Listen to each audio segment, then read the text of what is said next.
Good morning, good afternoon, and good evening. Welcome to today's event, Midwives are Key to Climate Resilience.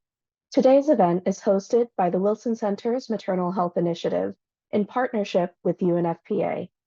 I'm Deekshita Ramnarayanan, Program Associate for the Maternal Health Initiative.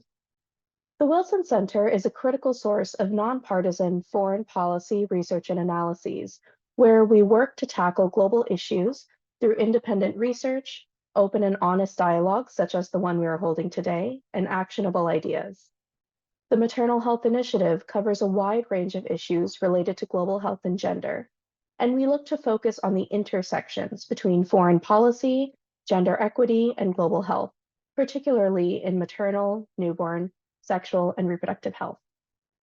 Thank you to UNFPA for your generous support and partnership in making this event happen today. I'd also like to thank my colleagues at the Maternal Health Initiative for your hard work in putting together this discussion. Thank you also to the Environmental Change and Security Program for co-sponsoring today's event. The growing impacts of climate change globally have had a particular impact on women and girls, especially in maternal and newborn health.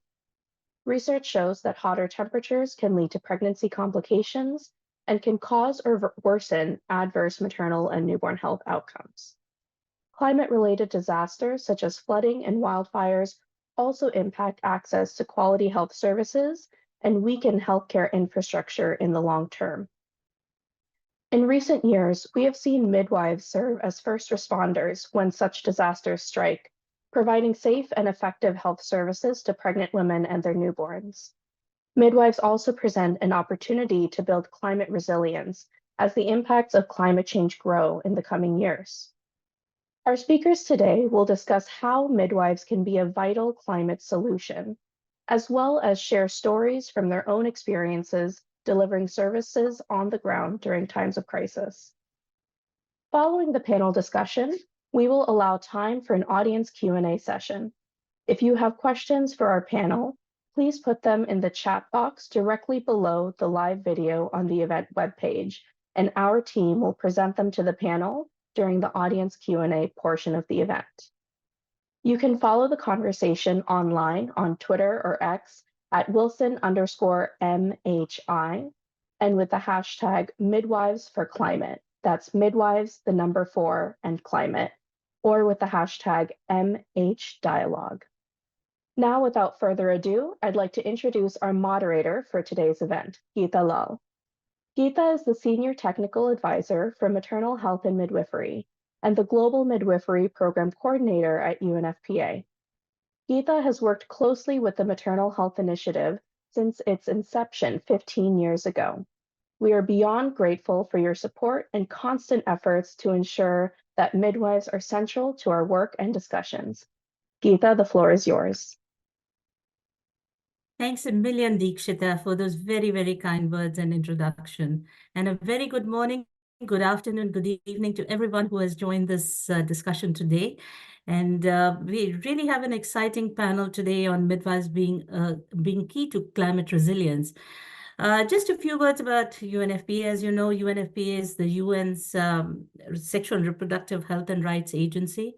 And the fact that midwives can deliver about 90% of sexual and reproductive health services makes midwifery and access to quality midwifery care really central to UNFPA's agenda and to our 3 transformative results of trying to end preventable maternal deaths, ensure access to quality family planning, and eliminate harmful practices by 2030. UNFPA is supporting midwifery programs in over 120 countries currently, and we are trying to address midwifery really holistically from the ground up. Addressing midwifery education, looking at regulatory mechanisms, strengthening associations, trying to strengthen midwifery workforce policies and create an enabling environment, and try to build leadership among midwives to get them on the policy table. And we are also supporting midwives in many humanitarian settings, both climate and disaster-related, conflict-related across the globe. So from Mozambique to Bangladesh to Syria to Iraq to I think there's hardly any country which is not having some form of climate-related issues currently, or some conflict in some part or the other.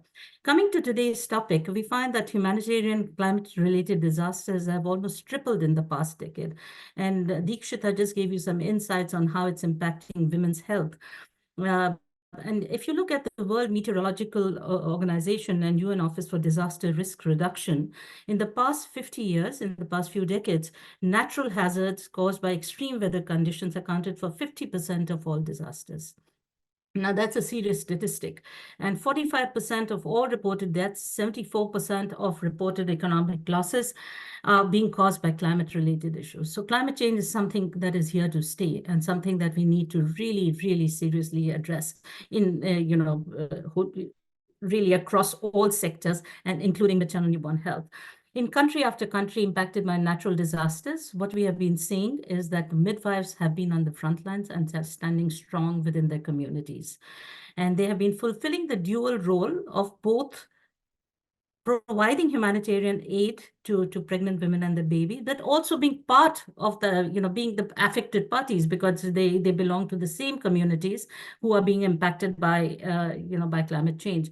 And just a few points I want to mention before we get into this interesting panel is that midwives immediately are expected to shift priorities when a climate, disaster happens, climate-related disaster happens. For instance, they are required to provide more emergency obstetric and newborn care. They're required to provide HIV, STI services. They're expected to look after gender-based violence issues. They're expected to provide clinical management of rape services, psychosocial support, while at the same time undergoing, the same trauma. So now, I'm going to now turn to our interesting panel, and we really have an excellent lineup of speakers today who worked hard across the globe, and we'll try and look at this issue from various perspectives. So first of all, allow me to introduce my colleague Pandora Hartman. She's the Chief Nursing and Midwifery Officer at Jipaigo, and has more than 2 decades of experience, both as a clinician and consultant, in midwifery, doing midwifery capacity building and diverse healthcare settings across the globe. And particularly in low resource and fragile settings, she's also done a lot of work. Pandora drives Jipaigo's strategic initiatives on building a confident, skilled clinical nursing and midwifery workforce worldwide. And she truly believes that midwives present a total maternal health solution. So Pandora, very warm welcome to you. Next, we have Jacqueline Ingram, who is Hawaii state licensed certified professional midwife and international board certified lactation consultant with the Healthy Mothers, Healthy Babies Coalition of Hawaii. In 2023, she worked extensively to provide on-the-ground support during the devastating wildfires in Maui Island.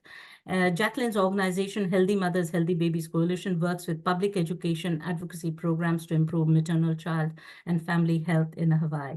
A very warm welcome to you as well, Jacqueline. Next, I turn to somebody many of you have seen in many of our sessions at the Wilson Center, and that's Elena Ativa. Elena is the Director of Climate and Disaster Resilience at AmeriCares, where she currently leads innovative global programs that address the health impacts of climate change on the most vulnerable. AmeriCares, that's her organization where she is, works to restoring and supporting services that keep women and their children healthy during extreme circumstances, such as climate-related natural disasters. Previously, Elena was Senior Advocacy and Communications Manager at the White Ribbon Alliance and the Maternal Health Lead for the USAID Health Policy Plus project. A very warm welcome to you as well, Elena. Last, but certainly not the least, we have Neha Mankini. who is the Midwifery Association Capacity Assessment and Strengthening Project Lead at the International Confederation of Midwives, which many of you know as the ICM. She is a global health practitioner and midwife based in Pakistan with extensive experience in sexual, reproductive, maternal child health. And she did extensive work in the 2022 Pakistan floods in the Sindh province, which caused massive devastation and loss of life and property. Thousands of lives were lost in that, and she was on the ground working, providing midwifery care and services in those circumstances. In March 23, Neha was named the U.S. Mission Pakistan's 2023 Woman of Courage. In November 2023, Neha also featured in BBC 100 Women's List. So that's just some additional accolades to Neha's brilliant portfolio. And just a few words about the ICM, that you know that the ICM represents over 1 million midwives globally because they support, shape policy and advocate for midwives globally. And there are, I think, about 136 associations across 117 countries that are members of the International Confederation of Midwives.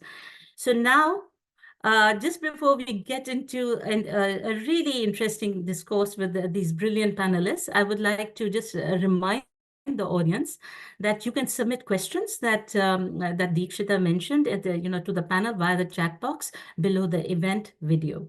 And please do share. We'll try and answer as many as possible, depending on the time remaining. So now, let me start with our colleague Pandora.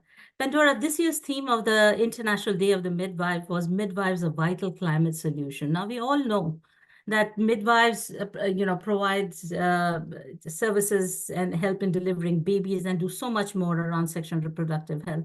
But why do you say that midwives are a climate solution? Can you justify, rather help our audience understand the linkage between midwives and the climate solution? Over to you. Thank you so much for this opportunity to be a part of this today. It's interesting that we're doing this when our other colleagues in Bangkok, part of outside of the Planetary Health Alliance, are actually having the Global Sustainable Development Congress, that has a specific health and demography track, that is looking at some of these issues related to this. Now, it's interesting that, as midwives, we're even asked to always justify or unpack, why we're a part of things. And I think that actually leads to one of the ways that midwifery is a climate solution, because of the strong underpinnings of social justice.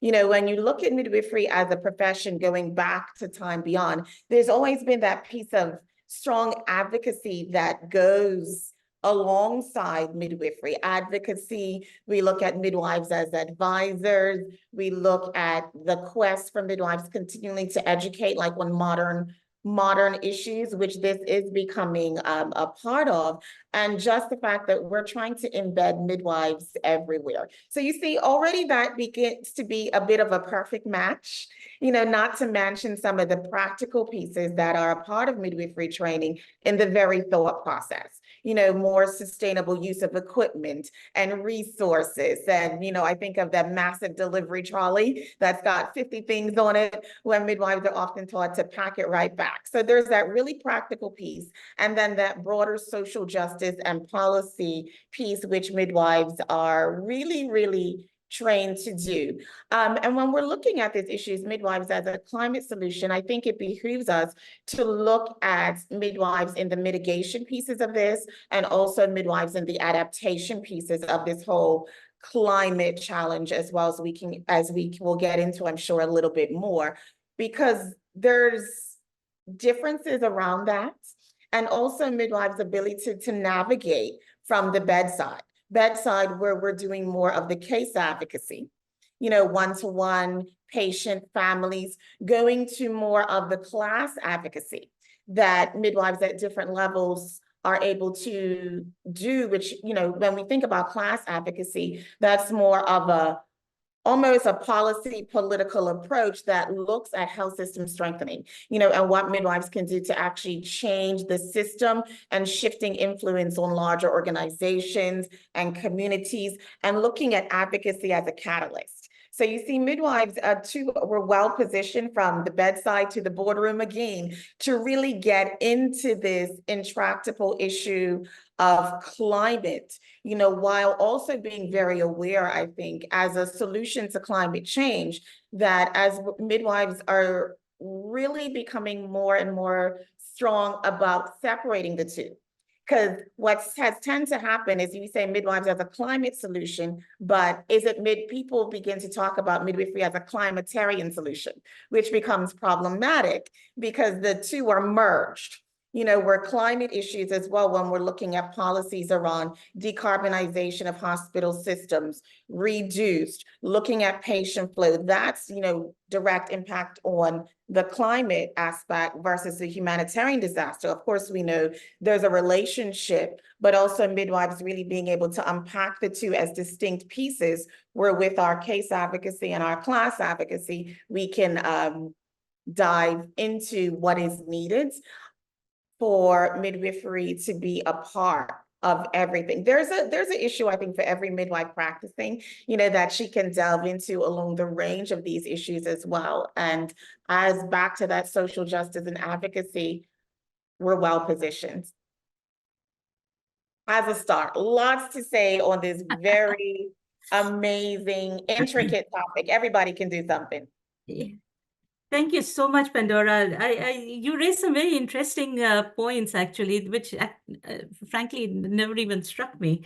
The underpinning of social justice and, of course, sustainable use of resources. We also know, less C-sections, the more midwives you have because of normal birth.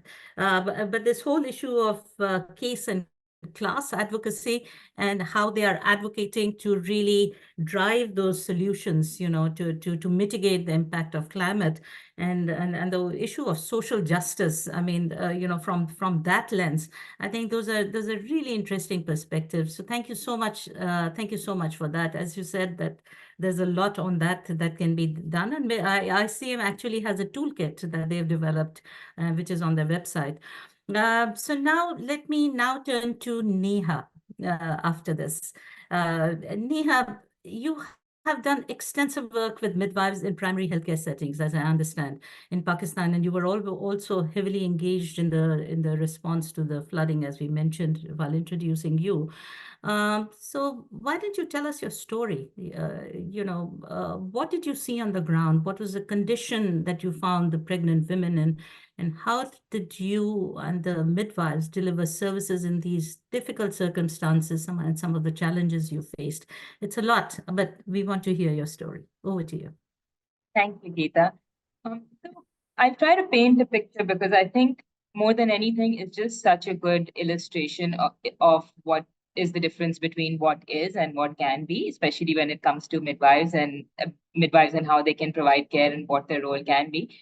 So when these floods happened, I don't think that until I got out there in the field, I really realized how bad the situation was. So we just kind of went on a scoping visit to see what we could do as midwives, what our role could be in the response. And the first place we went to, so in the end, at the end of this emergency response that took around 4 months that we were involved in, I think we went to 24 sites and we ended up providing care and resources to around 15,000 women.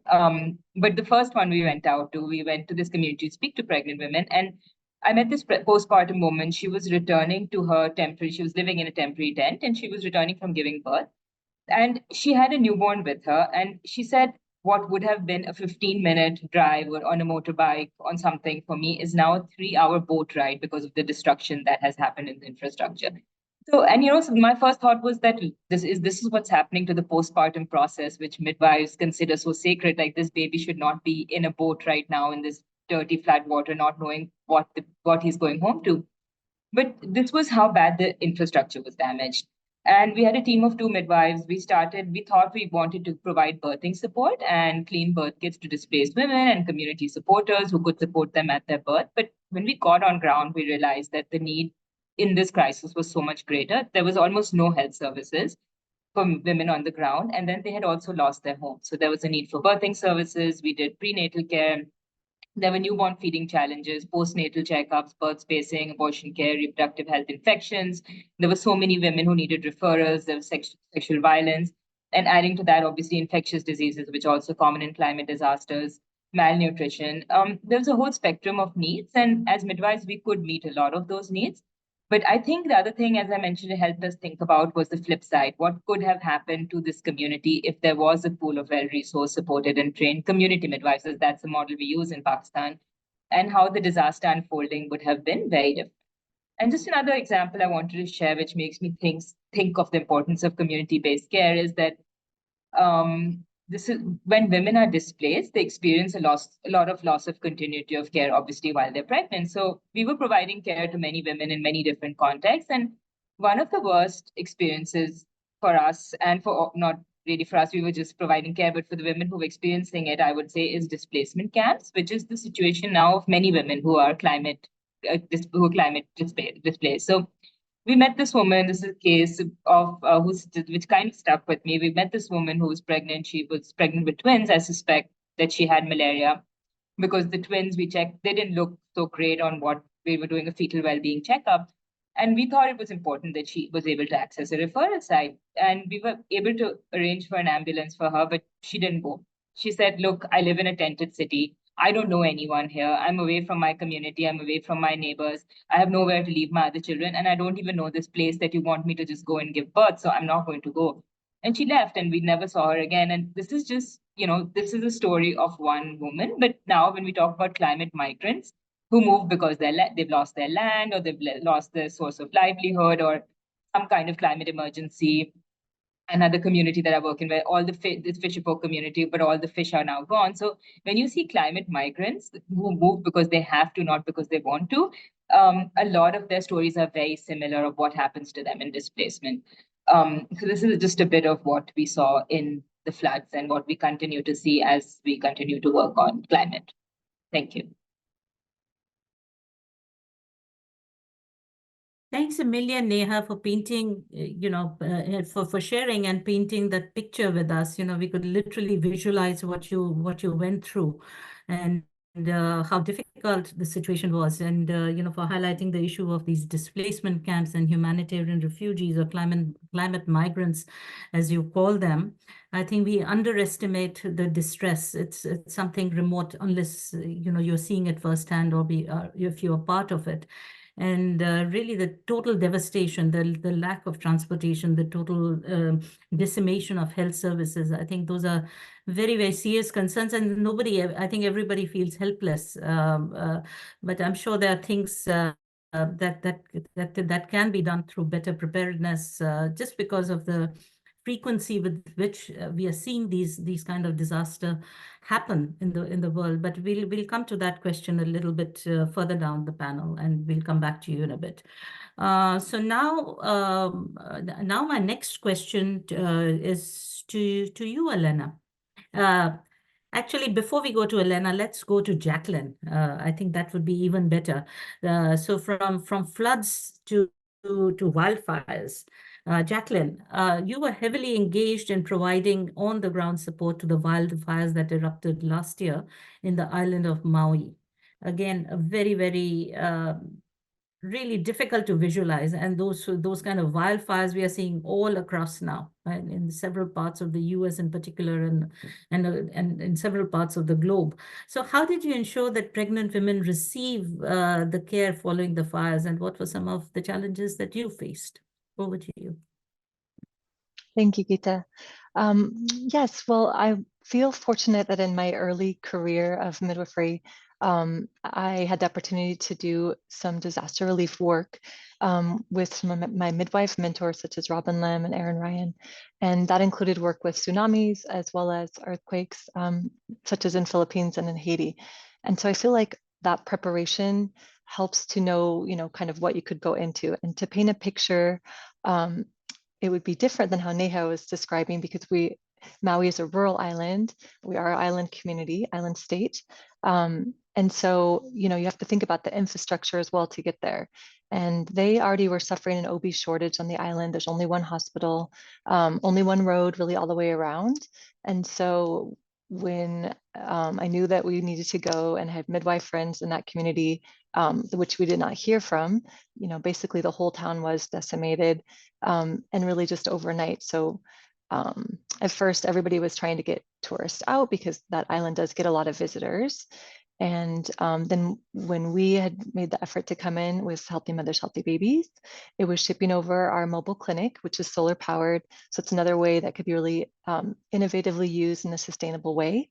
And also bringing a team that would not just address the pregnant needs, but also postpartum, lactation, and mental health. So really having that strong maternal child health team, which I feel is probably pretty unique to have in a situation. Since the road was closed, we were able to get to a nearby harbor and then ultimately jet skied in just with the backpacks that we had. So that was myself and a nurse practitioner at first that came. And communities there had set up like little hubs. And so in the hub, you know, at the very beginning, there wasn't even a tent. It's just like putting a chair together. You know, we had nice medical backpacks from Direct Relief that we're able to use like for first aid and different things, and then kind of triaging through people that of all ages, all different types, not just pregnant and postpartum, but then seeing what people needed and if there was any way to do types of referrals. Later, the road was able to be opened. And so our van came and then we could kind of spread out. And then you're thinking about utilizing things such as walkie-talkies because there's no cell phone service. There was no power or electricity. So the solar really came in useful for that, for things like insulin. And then we would set up like local, you know, just local people. Maybe they had a motorbike or they knew where people were, or someone was stuck that we could get services there. And then just, yeah, use really good relationships to see what the needs were and get the items necessary as fast as possible. So some of the important things would be like getting the word out. In Hawaii, we call that like coconut wireless sometimes, where it's just word of mouth, but then also interagency communication is really important. So working with other nonprofits, local as well as large, and then making sure nobody is left behind because not everybody might have gone to large shelters, things like that, but to these community hubs. And then also realizing who are the cultural leaders so that everything is done to the best of possible, like with people's needs as far as language, comfort, things like that, safety, just so we could protect the most vulnerable people. And, you know, I will say now the effort is still going strong. Nothing happens fast. And so there's still not rebuilding, but you're in different stages kind of as it moves through. So I would say there's still probably at least 500 families displaced at various places. Some people have moved off islands. But I think with the climate resiliency now, you know, it is solidified that maternal child health and the midwives, yes, can be essential workers, that you are part of the prevention conversation as well as the adaptation conversation regarding climate. Thank you. Thank you so much, Jacqueline. I really admire your own courage and resilience, you know, for providing support in the aftermath of the fires. And you highlighted the issue of, you know, the mobile clinics and you know, the transportation system, you know, which also breaks down. And another important aspect was really using local resources in the communities and the cultural leaders, doing with what you have to provide the best support. And I think another thing that struck me while you were speaking was that there's still so many people who are displaced. So it's not a solution that is overnight that you can address, and which is really sad because this whole cohort of climate migrants is steadily increasing globally. And this is just one tiny example in one tiny island of Maui in Hawaii, and it's across the globe, so really sad. But now turning to Elena, Elena, you have also done a lot of work and, you know, as studies on climate resilience and the impact of climate change on health workers, you know, both studies and programs you've been dealing with. So in your view, what could have been done better to support the health workers? And Jacqueline alluded to that, and Nia also alluded to that. So what could have been done better given the rising incidence of these climate-related disasters? So what is your view on this? Over to you. Yeah, thank you, Gita. So I really like how Neha and Jacqueline painted the picture, and so I'll continue that, but paint the picture for the future and explain why midwifery and investing in midwifery is so critical. Even the best climate models couldn't predict how quickly things will start happening, but we are experiencing what we thought will happen in 100 years. We're experiencing this now. So we have multiple disasters. They're not happening one at a time so that we could focus attention, right? But there are multiple things happening at the same time in different continents, and we see that only accelerating. And as you mentioned, Gita, we see more and more displacement, and we will continue to see that. More people will be displaced both internally and also just looking for better opportunities because where they currently live has become unlivable. We're not necessarily going to see people with a destination in mind, so we will see more and more people on the move. That's how we frame them, who are constantly moving, looking for better resources, better opportunities just to survive. And our current healthcare system, the way we deliver healthcare, is not set up for people on the move. We usually presume that people are staying in one place, and that's how we deliver services. And that's why, for me, midwives are key climate actors. They can and do and should play a role in the climate disaster preparedness, in the response, and in the recovery, so the whole cycle. And as many of the midwifery speakers highlighted today, midwives play a vital voice for the communities that they're serving. First and foremost, we need more midwives. We know from several years back from the State of the World Midwifery Report that we need an additional 900,000 midwives. And this is just to kind of meet the demand right now. This is not even taking into account the increased demand for midwifery services that will come with displacement. We also need those midwives and other primary healthcare providers to be integrated in preparedness, response, and recovery efforts at national and subnational effort down to the municipal level. Neha described very well what could have been, right? If midwives first were present in those communities, if there were enough midwives, but also if they were part and parcel of that response effort.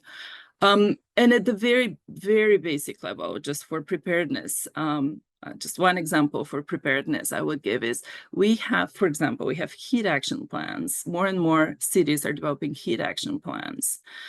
They need to recognize that the vital role midwives play and to ensure that those plans are developed in consultation with midwives and with midwifery leaders, so that when there is a heat emergency, midwives already are part of that response. We need, and Jacqueline described this very well, we need a whole of community approach. So midwives can't do it on their own. They need support from others. So Jackie described in the response how she relied on others for different things that the midwives needed. Because if there's one thing for certain, is that women and babies can't wait for the disaster to go away. Babies, unfortunately, come when they decide to. and so midwives need to be supported. They cannot do it on their own. And then we need midwives and all providers really to be connected and understand how they can utilize early warning systems.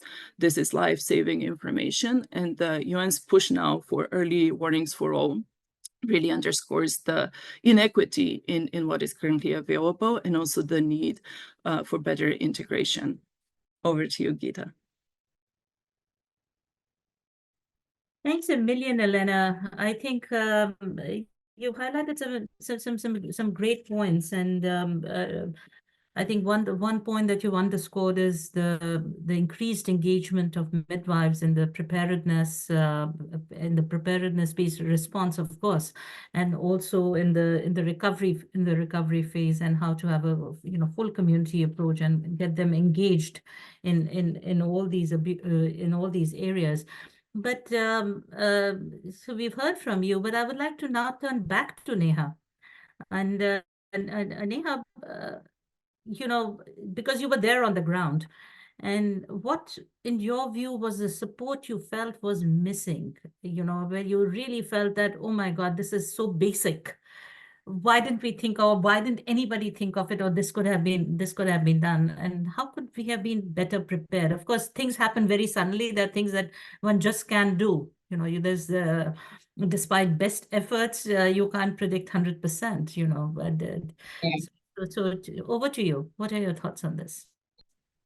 I would agree with everything that I think Elena made a really good, like what she's saying is that there's so many things that we can do in terms of preparedness. But I think there's also really, I mean, I think about this all the time, that I spoke to a lot of midwives after this happened, after we were done with our response, and I wanted to know why they hadn't mobilized. And this was what they said was just this, that we didn't know what we could do.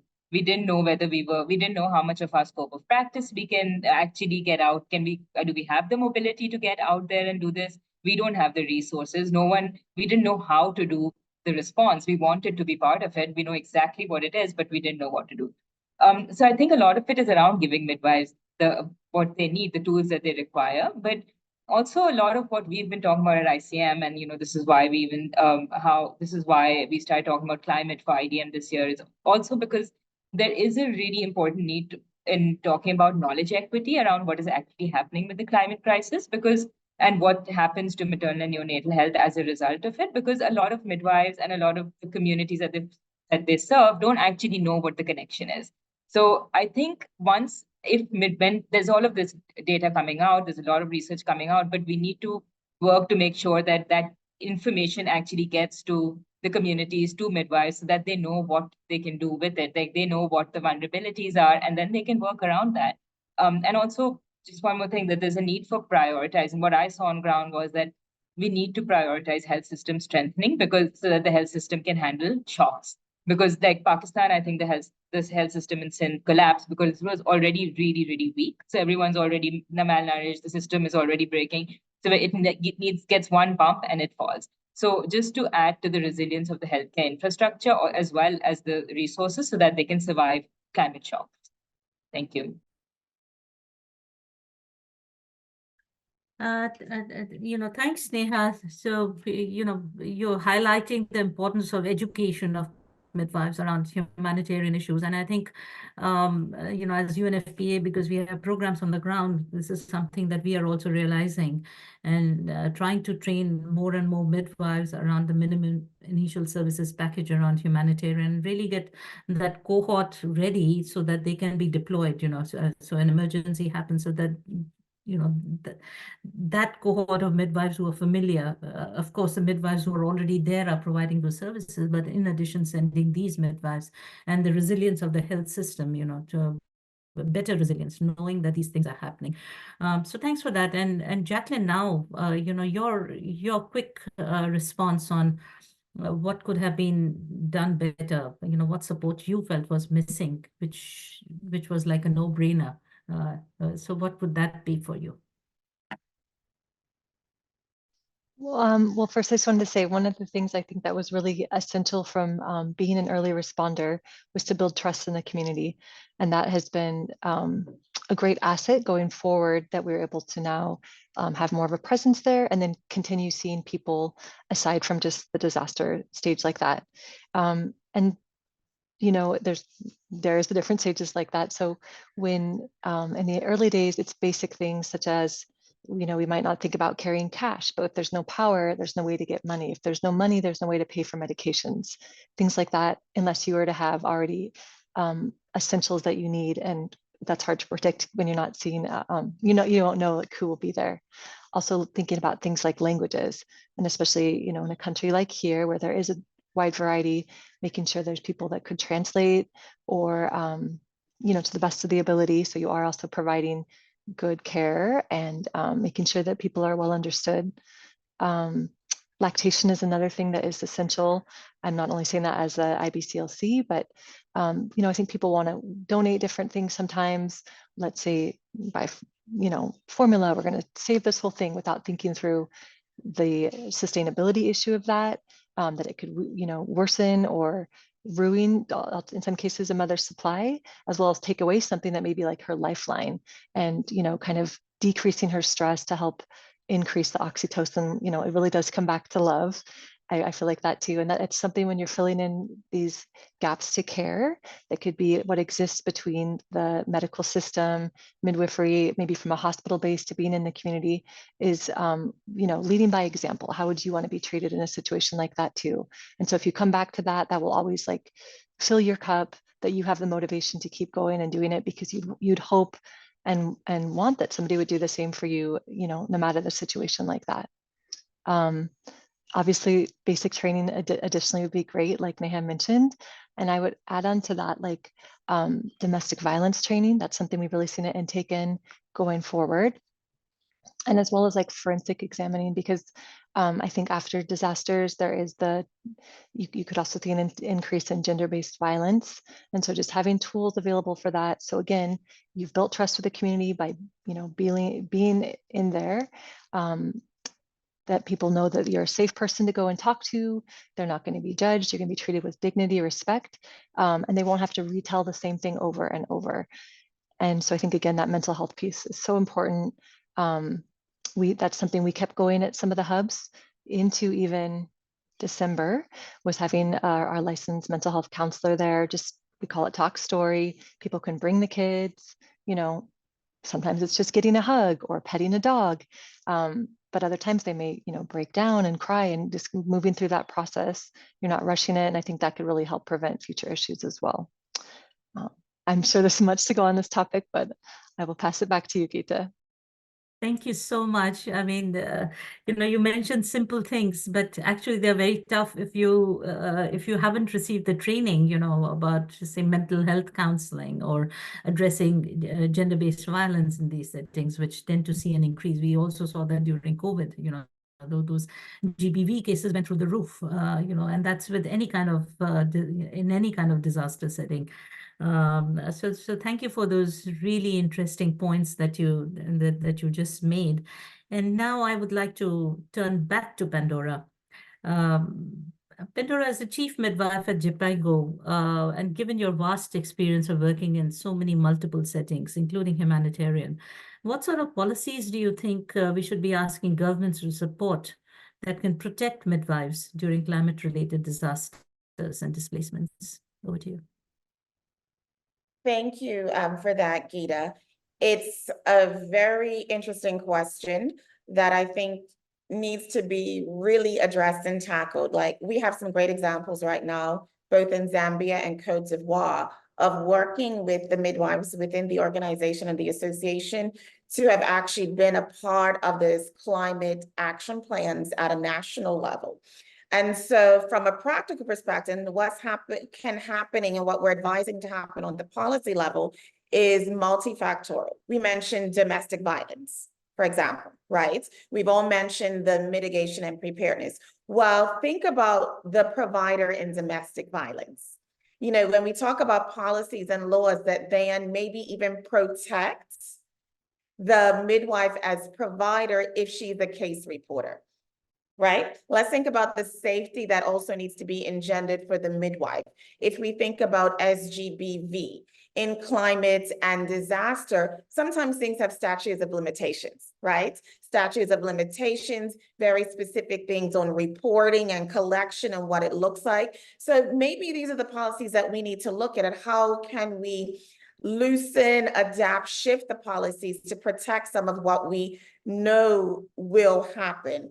When we think about other policy pieces as well, related to procurement of supplies, what midwives are able to carry on then in terms of everything from antibiotherapy to actual oxytoxic drugs to treat labor. There's a lot of times very limiting country laws that can say she can only do X, Y, Z. If I think at some countries, I've seen policies also related to birthing spaces, right? It has to be X amount of feet by X amount of this, with the table set there and the light set there and wait a minute. I can turn and I can also think of some of our wonderful backpack midwives in Madagascar. That was a USAID program, which was great. Where literally they carried a whole FP kit and get, for everything from the long-acting implants to IUDs that could be rapidly set up. And we did some really fun stuff with really setting up even tubal ligations, believe it or not, in corn sheds. So yeah, converting corn sheds, you know, bringing the lorries out, the trucks out. So we've got to look at the policies at every kind of level, from procurement, drugs, financing, supply. Let's think about birth registration. Okay. Birth registration as a policy level issue that could be worked on right now.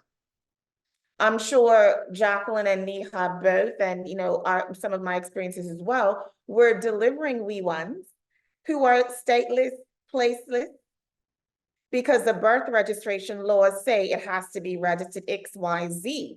And so I know there needs to be work that's done with, okay, is the certification that midwife X delivered this wee one applicable to get that baby registered? We can think of passports, girl childs, all of that stuff. So these are some of the larger issues that can be and should be actually worked on right now. You know, what are the chips? I call them the chips, you know, bartering for resources, right? What can be done because cash is going to be in short supply? How are midwives actively able to procure the things they need to deliver health service without a little bit of innovation on that financing side? Could she come back to the system 6 months later and ask for this, or, you know, maybe have somebody come plant her garden, different things. So we've really got to be creative in the policy front and looking at all the nitty gritty that are impacting your ability as a midwife to provide that full SRHR services. So those are kind of my fan favorites in terms of what we could do right now that are lighter lifts with civil registration, procurement, you know, looking at, we can look at the Americas, I think, for this particular example, looking at the past pandemic and what happened when they rapidly lifted the laws, you know, for a lot of the practitioners and the advanced practitioners to be able to rapidly deliver services. It shifted the outcomes. Yet we also saw then a reversal in some of that policy level laws once the pandemic was calmed. So where's the fire, that slow burn right now to make sure, look, we've proven, we've got the data that says it worked to continue to make those things the everyday lived reality of every midwife on the ground.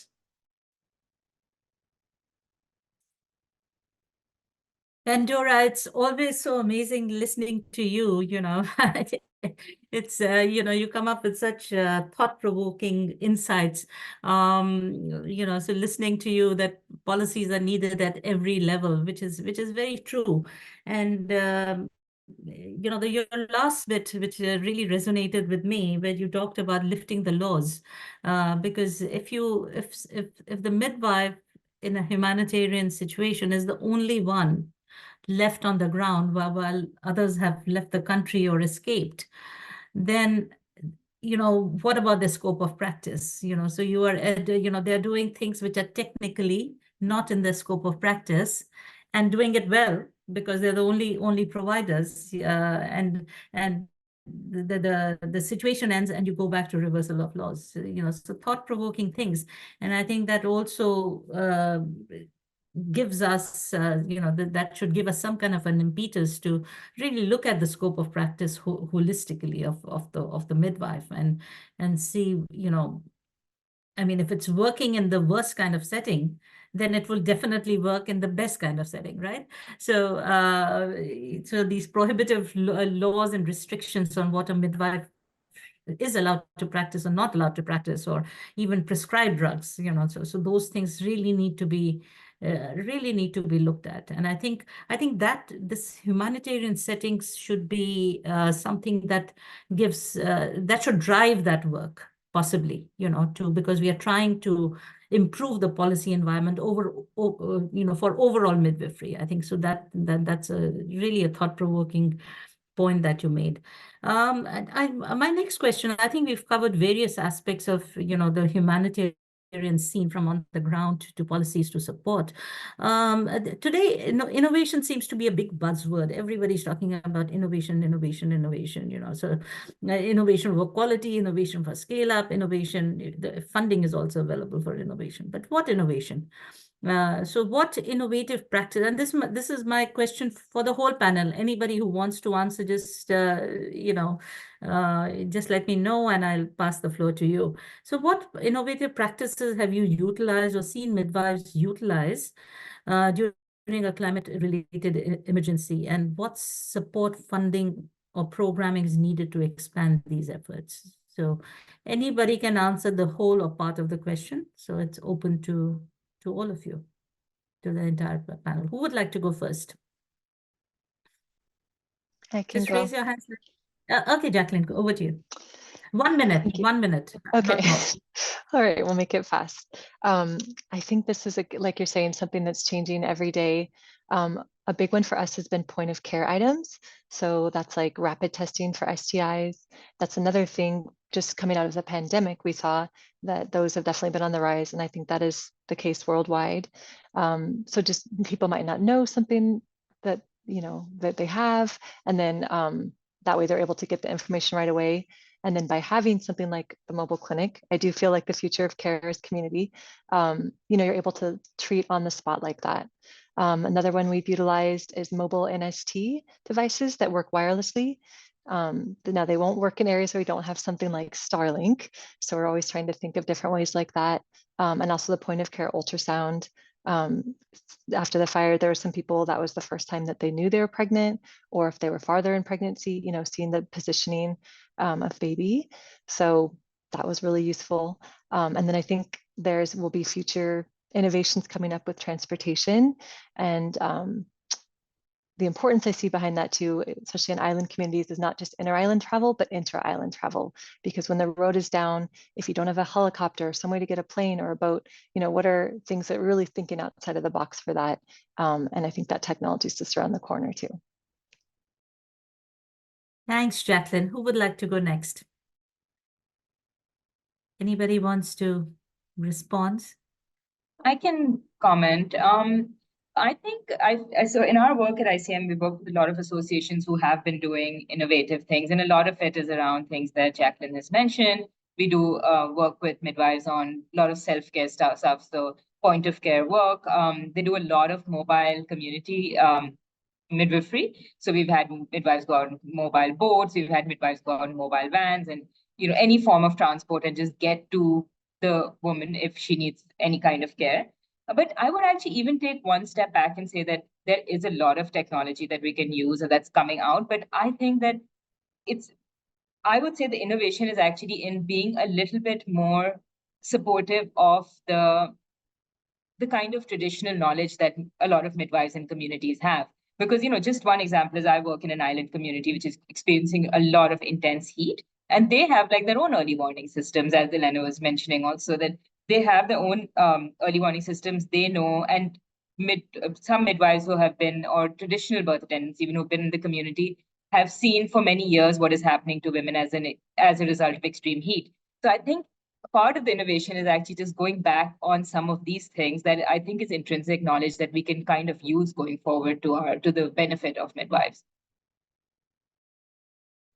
Just to add to what Neha said, I think midwifery as an approach is an innovation, and I think focusing so much of the response effort is predicated on preparedness, and focusing really on that. Midwives are usually integrated within their communities. They know the people they're serving very well.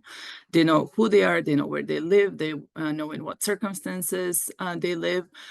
So that when a disaster happens, they know who should be prioritized, for example, who needs to be reached right away, who needs to be supported, and with what resources.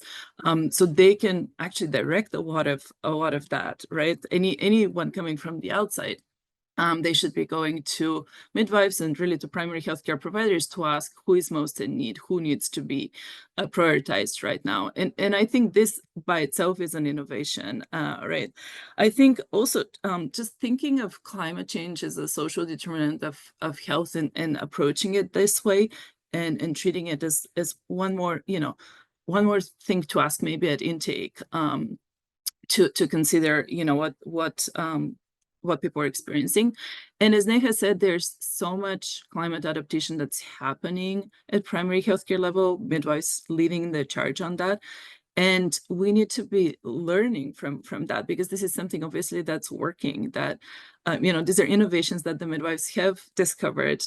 They are advising women, Neha mentioned heat waves. They are adjusting their services. For example, we heard from providers in Arizona here in the United States that they started seeing people very early in the morning and later in the evening, because it's not proper to ask people to show up in the middle of the day when it's that hot, and especially if pregnant women have to wait outside, right, to be seen. So there are little things like that, but for me, it's really that focus on preparedness. Making sure that the clinic is prepared with contingencies for power, for water, for communications. This will come in very handy, even if you're displaced. Jacqueline mentioned Starlink. So if you already have that access, either that or ham radio, you'll have that during an emergency as well, and you'll be able to utilize it. So these are all critical things to think about as we think about response, really focusing on the preparedness aspect.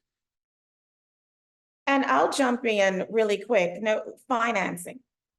Everybody needs it.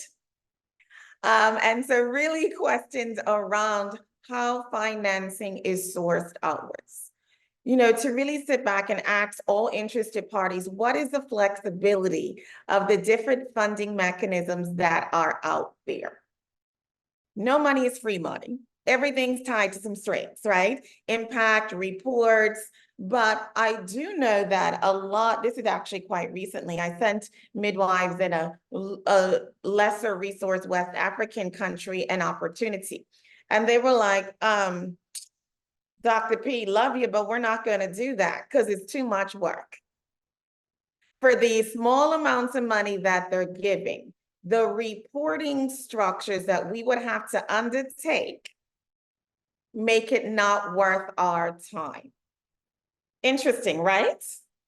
So what is the flexibility? What are we, the grand we out there looking at in terms of funding it? How rapidly can that funding be supported through financing? Are those financing sometimes even able to go through other structures, right? Let's think about, we may have a diaspora community, for example, in an area that is then impacted by climate. So they're trying to get resources into the country. But again, the restrictions on the money can only flow X way.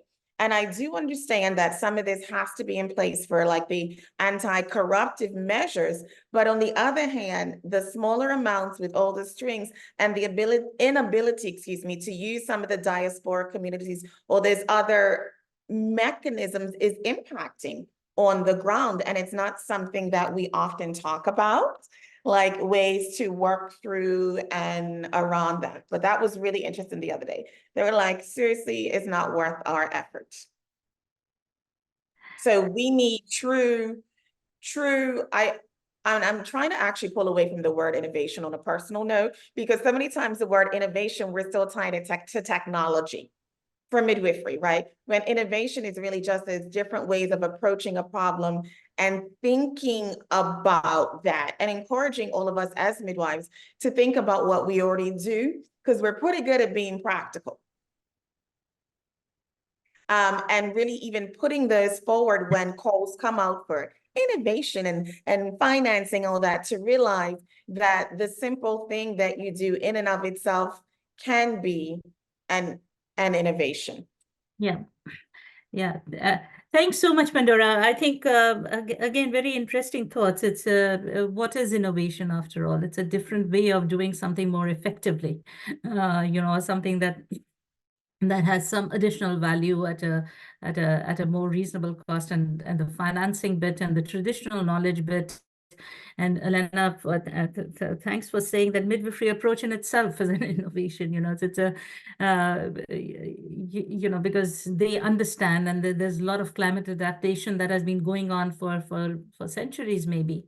And that knowledge needs to be drawn out and better utilized. So thank you all. I think it's time to wrap up the panel.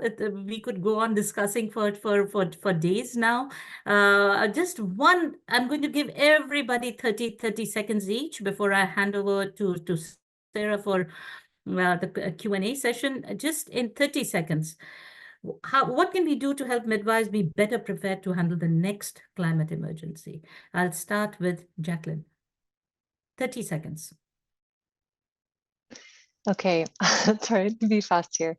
I think continue offering different trainings that would make people well versed with their midwifery skills, as well as maybe some of the communication that will make them strong advocates, both for the clientele they serve, as well as the general public, because it is a profession also of advocacy, probably worldwide. I know for here in the US for certain. I think highlighting Indigenous people and their, just deep ancestral knowledge as really true to climate champions. And then using that to have strong cultural considerations into work. I think that's enough. That's enough. Yeah, We'll give the floor okay. to the next one. I'm so sorry. Neha, 30 seconds. Now, if you take more than 30 seconds, then I'll need to cut you off. 20. Over to you. I think that we should I think that midwives need to be part of the response planning, the emergency response landscape, so that they can be better equipped when they need to respond, and give them a seat at the table because they know what it is that they and communities need in climate disasters. Thank you. Engage midwives in response planning. Elena, your 30 seconds. We need more midwives. We need them to be recognized as a powerful resource in an emergency, and we need them to be supported with information and resources on the latest threat of climate change to maternal and neonatal health. Sorry, excellent. Thank you. Pandora, you get only 20 seconds because you took more time last time. So you get only 20 seconds to give a quick response. I think we all need to get out of the problem paralysis and just do something. Everybody can do something. We'll take a Nike, just do something. Those are words of wisdom. And on those words of wisdom, Sarah, over to you. Thank you, Geeta. Thank you, everyone. For those of you watching online, I'm Sarah Barnes. I'm the director of the Maternal Health Initiative at the Wilson Center. I'm thrilled to be here today and to help out with this final part of our conversation, which is the audience Q&A. If you have a question and you haven't put it in the chat box yet, please do that. We will try to take as many questions as possible, and I'm going to group them together so our panel can respond to the ones you feel most passionate about. And Geeta, you also please feel free to answer any of these questions. I'm actually going to start the first question on its own and see what people's responses are. This question comes from Lynette Golding, who's a gender advisor for USAID's Access for All project, and they're really looking at agency. And so agency for them describes the capacity of individuals or groups to make their own free choices and act independently on them. Agency requires both having the resources or physical ability necessary to perform the behavior, the power to do so, and the confidence in one's own ability to fulfill that need. And so the question is, agency refers to the capacity of midwives to make their own choices and act independently to achieve desired outcomes, including having the confidence to fulfill their roles. What strategies have you seen that included a focus on agency within programming aimed at midwives? And I think this is a great first question for everyone, anyone who wants to unmute. Neha, specifically, I think you really talked about with the community midwives in the immediate response to the flooding, not necessarily feeling that they had the agency to respond quickly. And I would love to hear, what your thoughts on that are, or any of you on really has agency been a part of the training and work supporting midwives?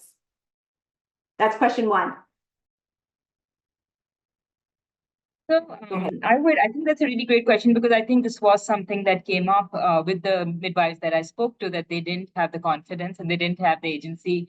They didn't feel like they had what it was needed to get out and give emergency response. But I wouldn't say, I think we would also like to know more about this, but in places where I think one of the big things, and this is what we see at ICM as well, is that in places where midwives have been able to be part of the response landscape to be able to get out, is where it has been really clear what it is that they can do and they can't do in their settings. So at ICM, in terms of programming, one of the things that you may have heard is that climate and humanitarian response is being moved into the essential competencies of midwives. And we hope that when this happens and midwives and countries move towards adding that into what midwives are supposed to do and supposed to know, it will change how midwives feel about their confidence and their agency over this work. Thank you. Does anyone else want to speak to the agency question? I can say a few words. It's a great question, and knowledge is power, as Neha also mentioned right now, and we find that in places where we have sent trained midwives on, say, clinical management of rape, or how to address HIV, STIs, prophylaxis in these situations, the outcomes are definitely better. So that is point number one. That integrating it in pre-service trainings or doing in-service courses, particularly for midwives who will be deployed in these kind of situations, is important. And ICM including it in the essential competencies would also help, because it will help get integrated better into the curriculum. That point, and the other thing is that intrinsically, when you talk about agencies, that midwives tend to make on the spot decisions because there's just nobody else, so there's some kind of agency that happens, that seems to come out automatically in these kind of situations, because literally, even though we may not give them that kind of flexibility in normal circumstances, just because there's total breakdown of the health system and there's nobody, it's just so weak, the referrals, everything is so weak, that agency comes per se just because of the circumstance. That's just from my first-hand experience in some of the agency, in some of the climate-related disasters that I've been engaged in. Over to you. Anyone else want to speak to the agency question? A Okay. quick note on Pandora, the agency piece is that it's often too late when the disaster has struck to work on this piece. Okay, this to me actually goes back to both pre-service and in-service education programming that does work to build that in. Particularly when we look at the way curriculums are set up, there's often that acute care focus, right? And so in an acute care settings, in the hot medical hierarchy, midwifery may not be the one who is independently making the decisions, right? Versus when she's in a community-based setting, she's got that independence. So when we have thrown many midwives into situations of a learned helplessness almost, right? Because of programming the way it's designed, and then say, well, disaster struck, so you do everything on your own, and don't worry, you might be liable, but you'd be all right. So we have to go back to the beginning and really look at programming that confidence-based in accurate knowledge from the very beginning. And that's what's going to help us, I think, at the end, because they'll have a stronger foundation and continue to build that stronger foundation. Great, thank you. Thank you so much for that, Pandora. And actually, several things that were just said kind of link into further questions, but I think one of the things that we'll come to now is actually the point you're just making about hierarchy of care. And one of the questions from our audience is really in these conflict related disasters, in these settings, who are the collaborators? Who have midwives successfully been partnering with on the ground to respond to disasters? Jacqueline and Neha, maybe to speak to who you collaborated with immediately with the wildfires or the flooding, but also to hear from everyone on who those groupings should be, because as Pandora said, things change with the conflict and the disaster and the immediate response, and people leave. And so then who should be there and who has been there as the collaborators for midwives on the ground? You can just unmute and go. Okay, Go ahead, Jacqueline. I can speak on that in the Maui situation. One of the collaborators which was not maybe something we might have thought off the bat was with the military. And just again, I think that was communication. And then once they realized kind of like the skills and capacities, then that really led seamlessly into doing some of the reentry work. We do have a dynamite executive director. So she was able to really facilitate that. Also some hospital staff, but it's harder because just like we were saying with agency, you know, if people come from a system that has that hierarchy, it's different than having community practitioners that may utilize holistic care and kind of looking at all the things, being all the things together, not having a nurse or assistant when you are doing all the parts.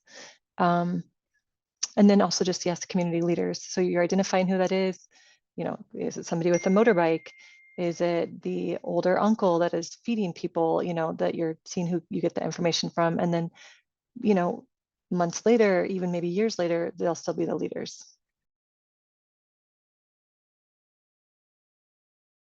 Yes, our experience in Pakistan was similar to Jacqueline. So we did a lot of work with, it was surprising for us too that the Navy and the military was big help, especially because there was a lot of water and there's a lot of rescue situations that we needed to be part of. So there was that, but then also the community and gender groups were a really big part of it. Community leaders, women, like when we would go to communities and we didn't really have any space to do clinics or to see women, people would just open up their tents and their homes to us. That, you know, you can do a clinic, you can see 300 people here if you want, it's your space.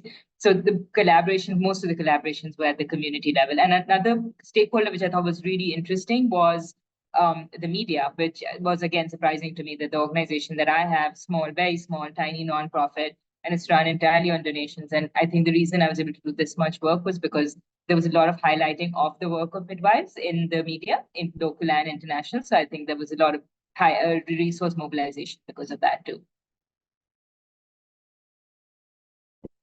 Great, thank you very much. I'm going to go on. We have several other questions, and there's two questions. One's coming from a midwifery specialist at UNFPA in Somalia.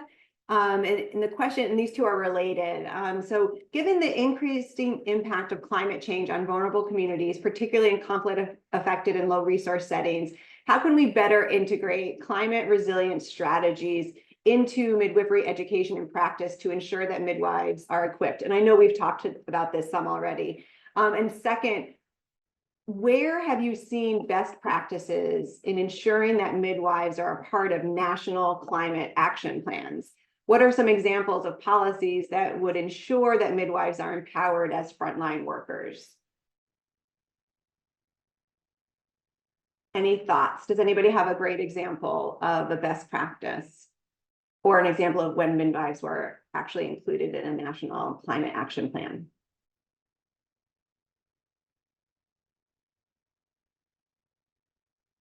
No. Does that silence mean that you're not seeing? It wasn't climate specific, climate disaster, climate action plan. I think we have yet to see that too. I think now, and people in Pakistan, because there was a really big, there was a lot of attention on maternal health and the floods. I think now there is interest at the National Commission level to have some midwives be involved and sit at the table. But in terms of midwifery associations and disaster response, we've seen some really interesting examples at ICM. And one of them, maybe not directly climate related, but is Japanese Nursing Association. They did some, so they've had so many earthquakes, for example, and over the years that they are so well prepared. The midwives have made their own manuals on how you should respond. And based on that, they actually have disaster relief midwives and nurses who are part of the government response planning. And it's because they see these disasters so often that this was just seen as an important response. So that was something, and they actually have everything up on their website if anyone wants to see it. Sarah, it's hard to answer this question because up until 3 years ago, I don't think, you know, both sectors, either the climate or the health sector, recognize that intersection. So this is still just even, you know, health in climate action plans is fairly new. So it's hard to say where, you know, midwives have been integrated if that intersection hasn't happened. We know that, and many organizations are working on ensuring that. health ministries are working with climate and environment ministries. I know there's a concerted effort, including by WHO, to show up at the climate conference, right? And vice versa, to bring conversations on climate at the World Health Assembly. But this is still fairly new, and I think recognizing the opportunity for midwives right now to really become integrated in those processes and to really advise, because as Neha and Jacqueline highlighted, midwives are seeing this firsthand on the ground. They're seeing the impacts of climate change on the populations they're serving, and they can advise on what's needed, on what is the best approach. And so that is why I think it's both an opportunity, but currently, unfortunately, a gap that needs to be filled. And I really urge midwives, midwifery associations, and everybody who's supporting midwives to use that opportunity and to ensure that midwives and midwifery leaders are integrated in those discussions, because their voices are so critical. I was just going to pop in with the CARICOM region. We talk about small nations, big impact, often in that association of, so because of their situationality, things such as hurricanes, we can go back to Montserrat a couple of years ago. These things have always been a part of life in the CARICOM region. So a lot of the midwifery associations and/or nursing and midwifery associations have been involved in this, such that you'll sometimes have discussions with everyone, and it's so much already integrated into what they do, the way the training has occurred to be able to respond to that. Every hurricane season, somebody's going to lose a roof. So I encourage as well more that cross-pollination with the small island developing nations who have been dealing with this for a long time. Because now it's getting more attention, that it's become more globally widespread, but it has been with Jamaica has done a lot, you know, as one case point, St. Vincent, some of the others down in the particular region. So exchange is key for knowledge transfer. Yes, absolutely. I think that's one of the things too we want to highlight, is that this conversation will be ongoing. So please, people in the audience, speakers today, you know, keep engaging on these issues. And if you have questions or you have resources, you have success stories that you want to share, please share them with the Maternal Health Initiative, and we'll make sure to disperse those. So we have several more questions from the online audience that I'm going to give to the entire group.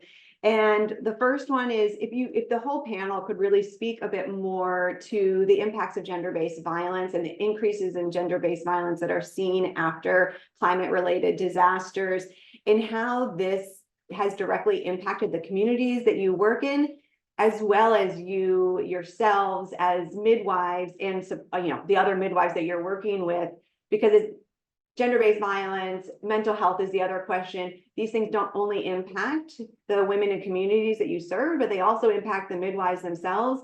And so some of the questions from the audience are really about who are the, first let's talk about gender-based violence, what you're seeing, how are midwives being supportive to women who are experiencing intimate partner violence or other forms of gender-based violence and sexual violence. And then also, who are the supports and how are midwives themselves supported if they are also confronted with types of gender-based violence during climate disasters.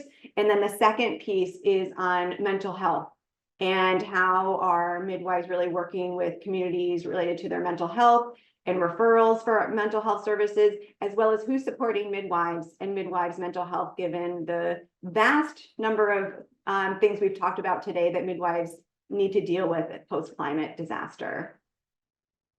Anybody either focused on gender-based violence or mental health, please?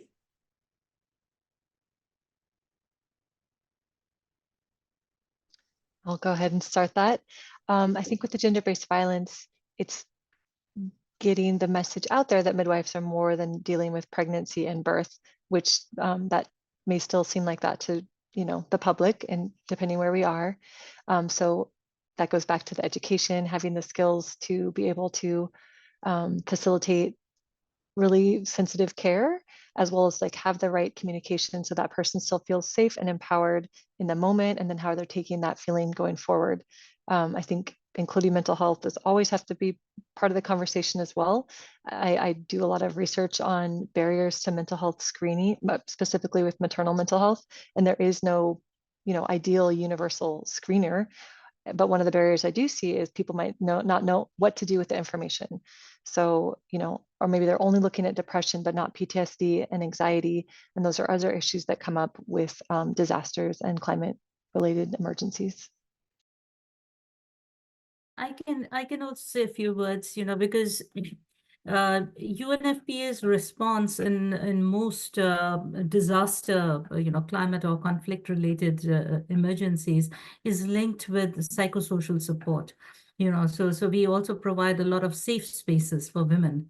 So these within the camps, there may be spaces that are set up where women can come, and a lot of this psychosocial counseling. I mean, the colleagues from UNFPA who are on this, who are listening in, would have plenty of examples where midwives are doing the psychosocial counseling as well, and addressing gender-based violence. We are doing a lot of trainings on intimate partner violence. We are also doing a lot of trainings on clinical management of rape, which are being scaled up.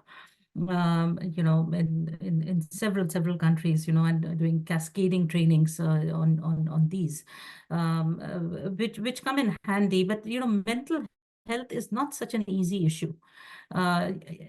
Suppose it's endemic, suppose it's intimate partner violence. I mean, say a husband is used to beating up his wife, or if the woman is suffering, there is no quick fix to mental health issues. There could be, I think one can show empathy, one can show support, but then linking with police, because the woman ultimately has to go back to the same same family, same situation, unless of course she's willing to take the next step of actually running away and starting. So those kind of programs are also there, where if a woman is being brutalized, so you engage with the police or the military, and find more permanent spaces for them, safer spaces for them. But those cases are not that many. So it's not an easy. The thing is, at least you have somebody to listen to. You can lessen the burden that is in your heart, and women's groups. I think what turns out to be most effective is getting women's group, or these safe spaces. I think what works well there is more that women are talking to women, and giving each other that support with somebody moderating, which is often a midwife who's also supporting these. And we also use those same safe spaces sometimes to get people to come to antenatal clinics, or do postnatal. So it's kind of an integrated response. But and there's a lot happening. I think, for instance, in Cox's Bazar, so there's a dual conflict of not just the refugees coming from another country, but the country also faces floods on a yearly basis, or what Pandora was talking about, some small island development nations, which are literally going underwater now, because of rising sea levels. So there's a lot of, because it's a question of survival. So people are coming up with their own solutions. And I think as international community, it's our responsibility to look more at those solutions. And I was really happy that in this discussion, that point came out, that there is a lot of traditional knowledge, and it came out as part of innovation, which I was not anticipating.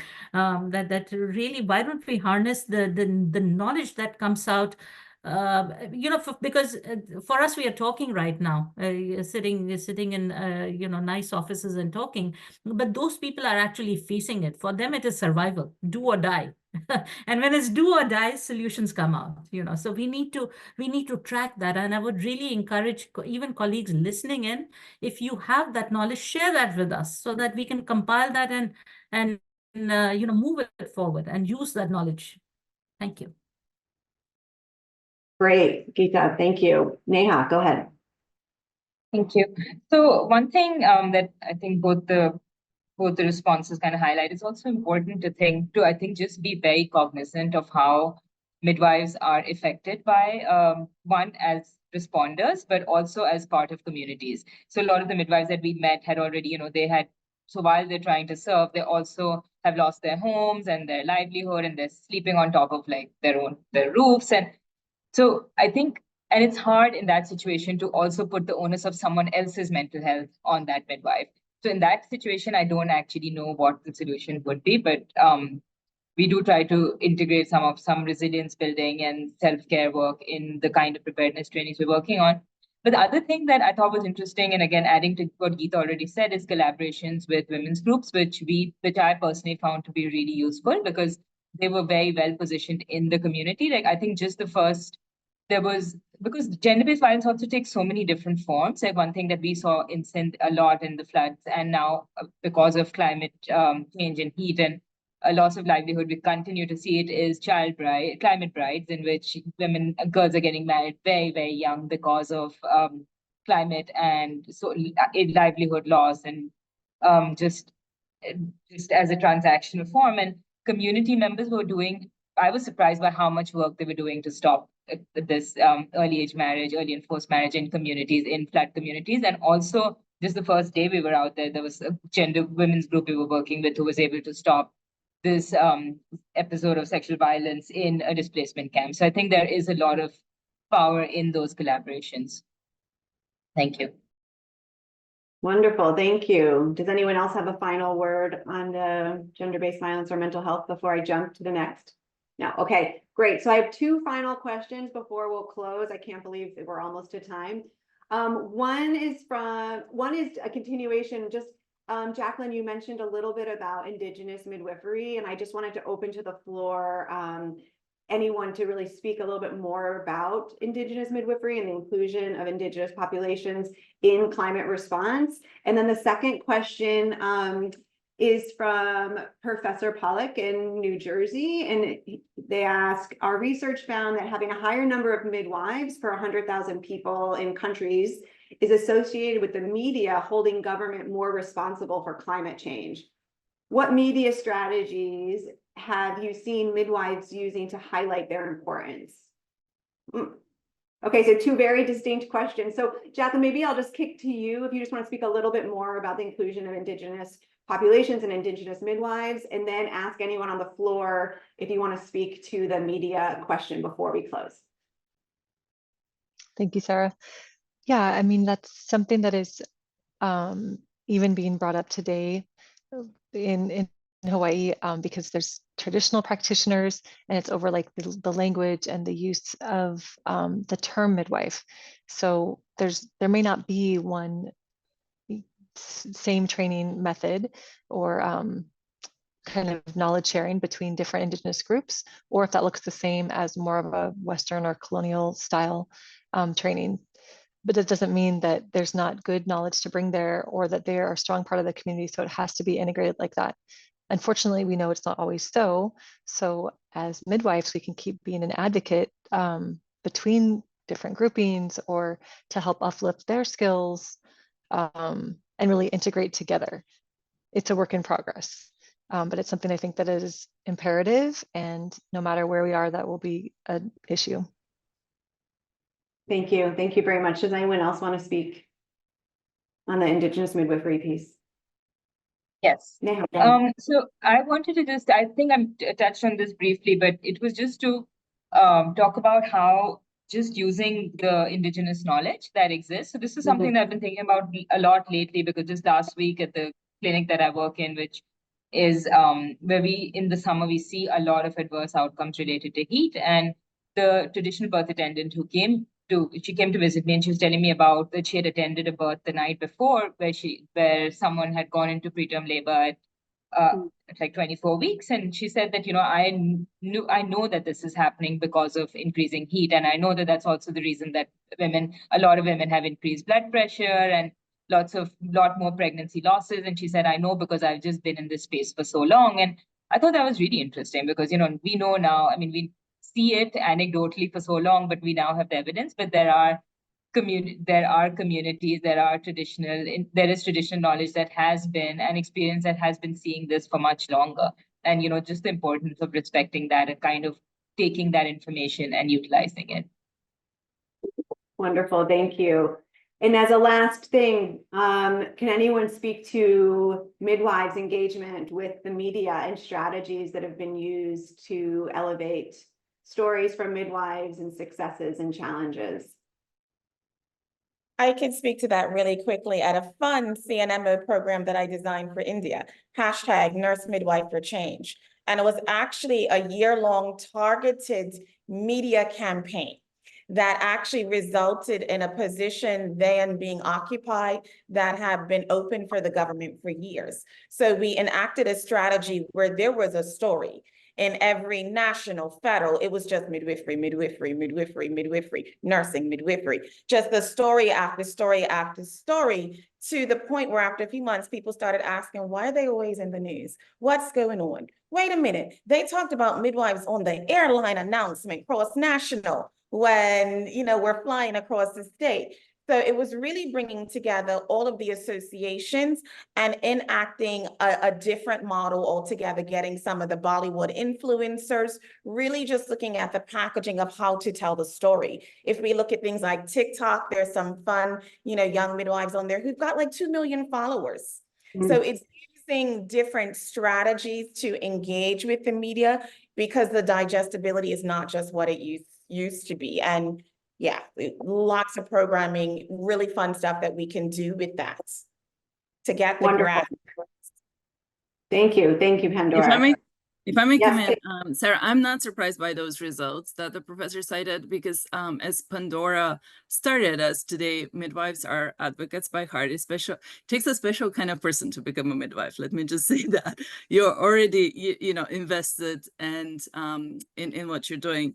And so I can see that midwives can play such a vital role, both on the mitigation side, talking about what they're seeing, what's the impact on the communities that they're serving, and how climate change is adversely impacting those communities. And also on the climate adaptation side, really uplifting what Neha and Jacqueline have highlighted, those approaches to climate adaptation that they're implementing, that are working, that others should be implementing as well. Sharing that those examples across countries and continents, because like Pandora said, certain countries are very aware of some climate threats. Those climate threats are moving to new countries now, to new regions. And so sharing that experience and those examples kind of across nations so that others can build that resilience as well. So midwives have such a vital role to play. I just can't, underline that enough. And they are already advocates by heart. And I'd love to see them use that passion and use that force to advocate at all different levels, up to the highest levels. Thank you, Elena. That is a great way to close out this discussion. I love the use of the word force. Midwives are definitely a force. So thank you all so much. I'm just going to say quickly, because we are at time, but just 3 quick things that came out of the conversation. One is that midwifery is an innovative practice. Love that. Thank you for that. 2, harnessing the knowledge of midwives. That came through the entire conversation. And 3, really the need to increase collaboration and early inclusion of midwives in preparing for the next climate crisis in their context. This has been just an absolutely incredible conversation. I know I learned a lot. I'm sure our audience did too. Thank you, audience, for great questions. Please stay connected with us. The recording will be available within 24 hours. And then the Maternal Health Initiative will also do an event summary, which we will publish on our blog on New Security Beat, the .mom column.